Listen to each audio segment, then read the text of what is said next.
Hello children. In previous video, I explained you about the revolution, rotation, day and night.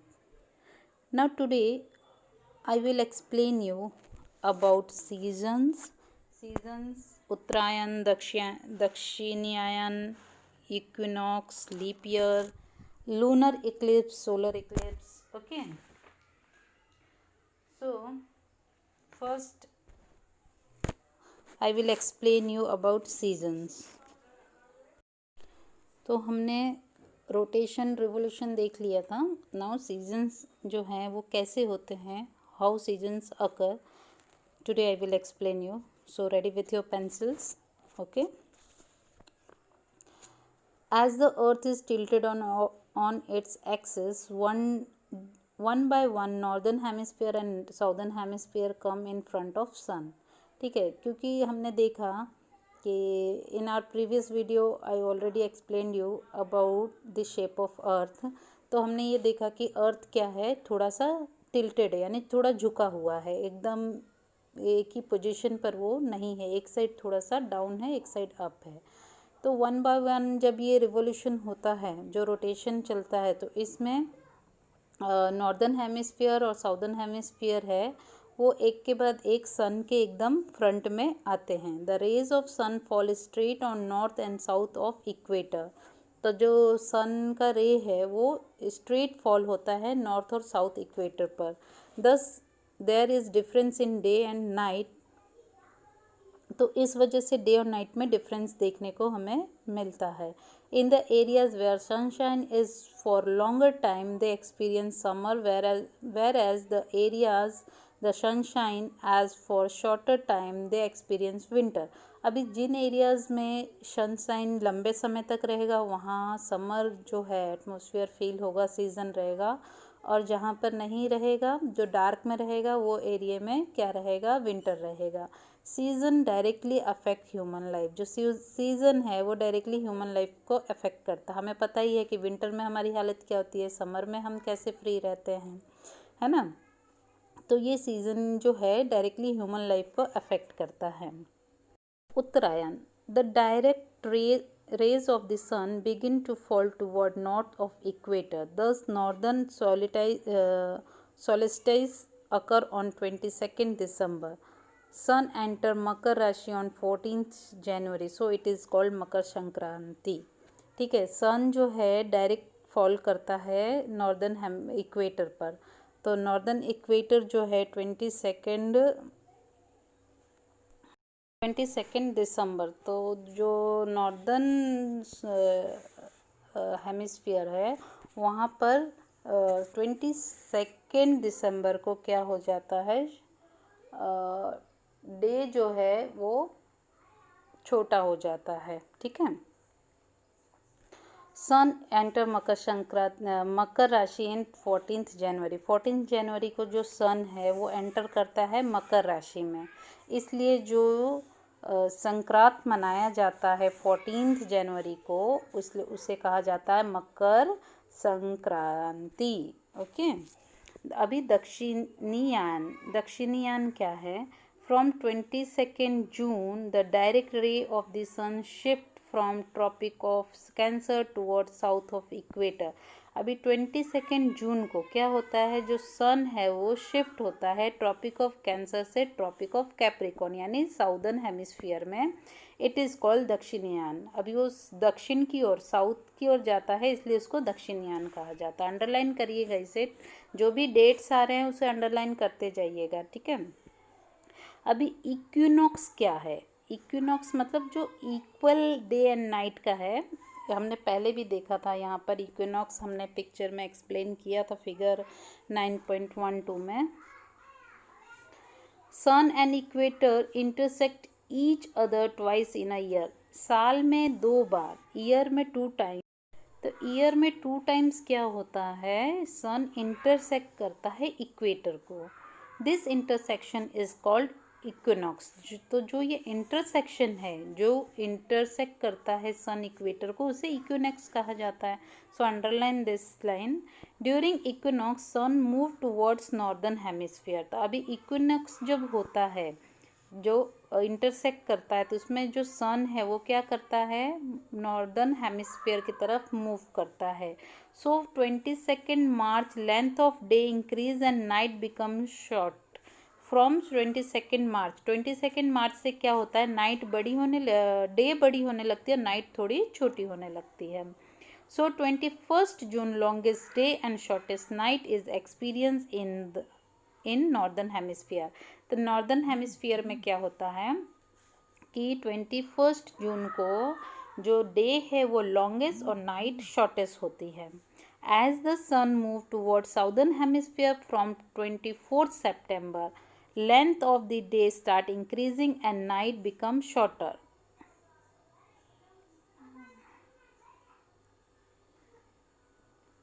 अभी 24 सितंबर को length of day start increasing, hemisphere की बात की जा रही है. तो 24 सितंबर से क्या होता है, वहाँ पर डे लॉन्ग होने लगते, इंक्रीज होने लगते हैं, नाइट शॉर्ट होने लगती है. On 22 December day are longest and night are shortest in southern hemisphere.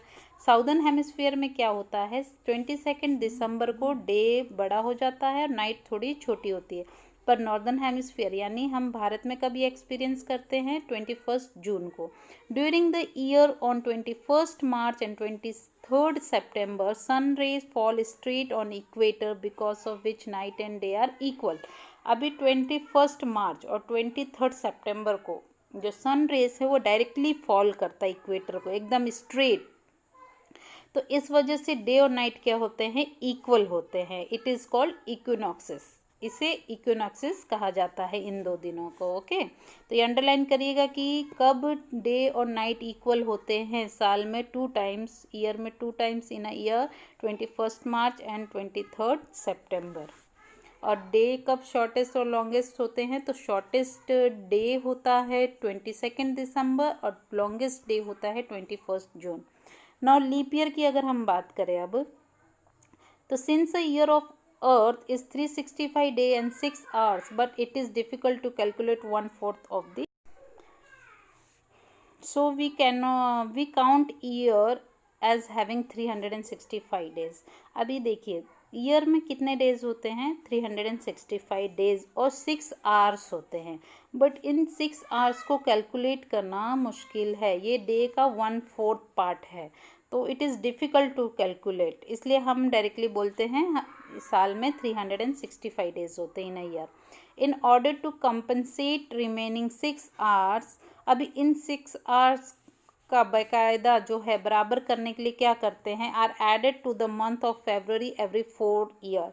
तो हर 4 साल बाद क्या किया जाता है, इन 6 आवर्स को ऐड करके फरवरी मंथ में 1 डे इंक्रीज कर दिया जाता है, 1 डे बढ़ा दिया जाता है. तो जब ये 1 डे बढ़ जाता है तो फरवरी में कितने डेज हो जाते हैं, 29 days in place of 28 days. 28 days normal day years में होते हैं, बट लीप ईयर जो होता है उसमें 29 डेज हो जाते हैं. We call that year leap year. अब जब 29 डेज होते हैं फरवरी में, तो उस ईयर को क्या कहा जाता है, लीप ईयर. तो बच्चों आई होप कि आप लोग अच्छे से समझ रहे होंगे.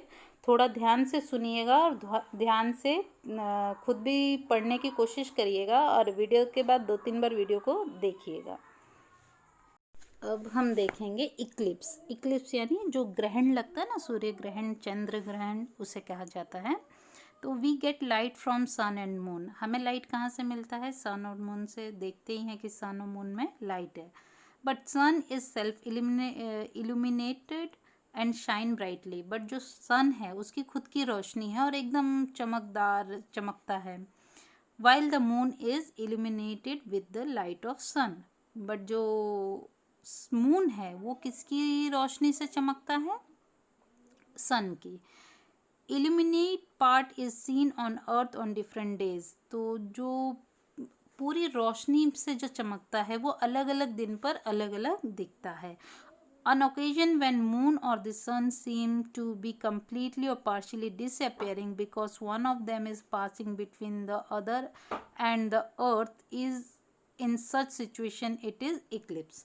पर कई बार ये होता है कि जब मून या सन कंप्लीट हमें शो नहीं होते या पार्शियली दिखते हैं, या पार्शियली मीन्स थोड़ा दिखना, या पूरी तरीके से डिसअपेयर हो जाते हैं, तो ये कब होता है, जब ये जो अर्थ सन और मून है इनके बीच में ये तीनों एक दूसरे के बीच में अगर आ जाते हैं तो इस सिचुएशन को क्या कहा जाता है, इक्लिप्स कहा जाता है।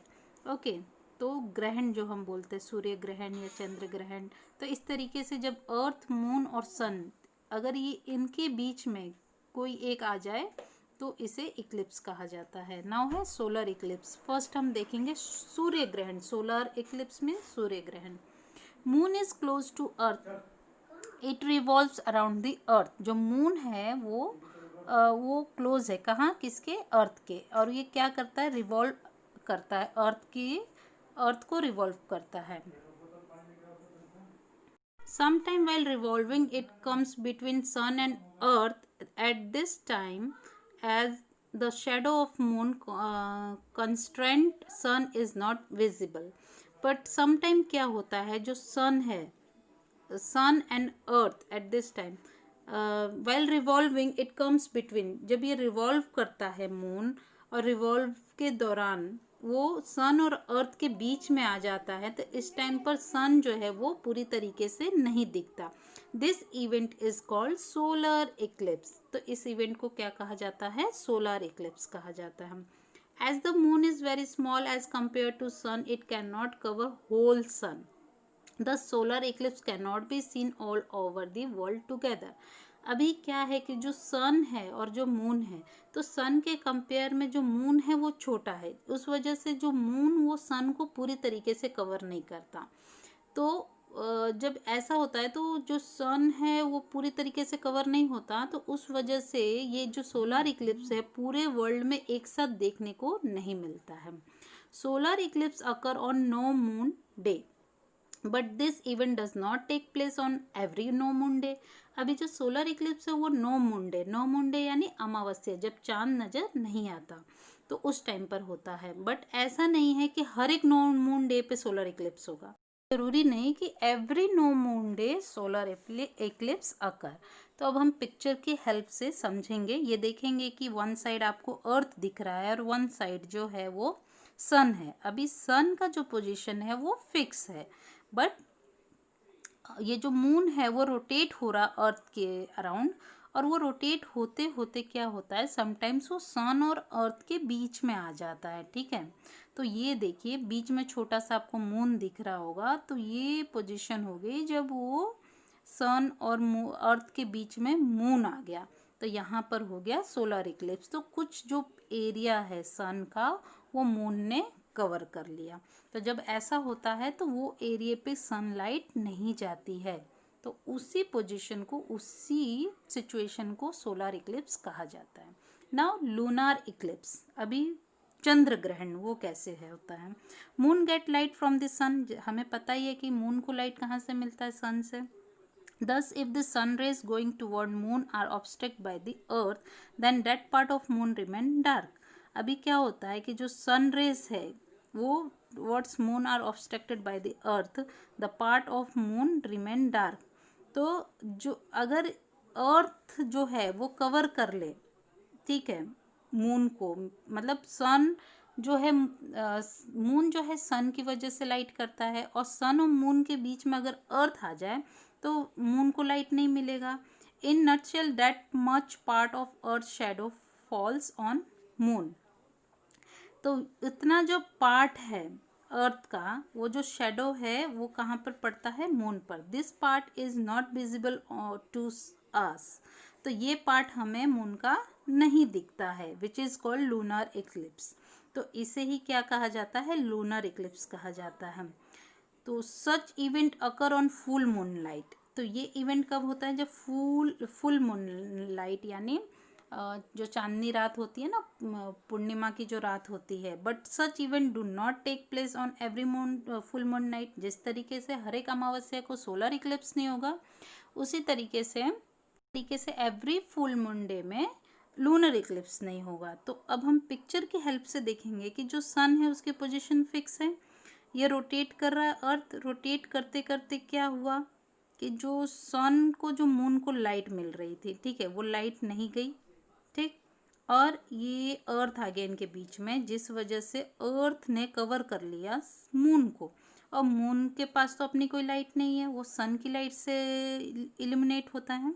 तो इस वजह से हमें ये जो पोर्शन है मून का वो हमें दिखाई नहीं देगा लूनर इक्लिप्स के दिन। ओके, तो बच्चों यहाँ पर हमारा ये चैप्टर कंप्लीट होता है और आई होप कि आप लोग अच्छे से चैप्टर समझ गए होंगे। वीडियो को 2 से 3 बार ज़रूर देखिएगा ताकि ये जो लास्ट अपना टॉपिक है वो अच्छे से आपको समझ में आए। Thank you.